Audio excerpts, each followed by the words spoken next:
2018 সালে ঢাকার জজ আদালত চ্যারিটেবল মামলায় খালেদা জিয়াকে 7 বছরের কারাদণ্ড এবং 10 লাখ টাকা অর্থদণ্ড দিয়েছিলেন। এছাড়া জিয়া অরফানেজ ট্রাস্ট দুর্নীতি মামলায় খালেদা জিয়াকে আরও 10 বছরের সাজা দেওয়া হয়েছিল।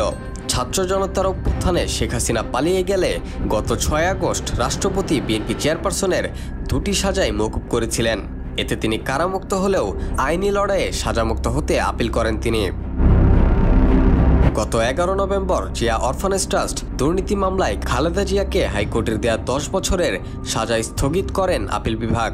সংবিধান অনুযায়ী ফৌজদারি অপরাধে 2 বছরের বেশি সাজা হলে মুক্তিলাভের পর 5 বছর অতিক্রান্ত না হওয়া পর্যন্ত নির্বাচনে প্রার্থী হওয়ার সুযোগ নেই। তবে সংবিধান বিশেষজ্ঞরা বলছেন 2 মামলার একটিতে সাজা স্থগিত এবং অন্যটিতে খালাস পাওয়ায় খালেদা জিয়ার নির্বাচনে অংশ নিতে বাধা নেই। তার বিরুদ্ধে আরও কয়েকটি মামলা থাকলেও সেগুলোতে সাজা হয়নি। আইনি বাধা না থাকলেও খালেদা জিয়া এবার নির্বাচনে লড়বেন কিনা তা স্পষ্ট করেনি বিএনপি।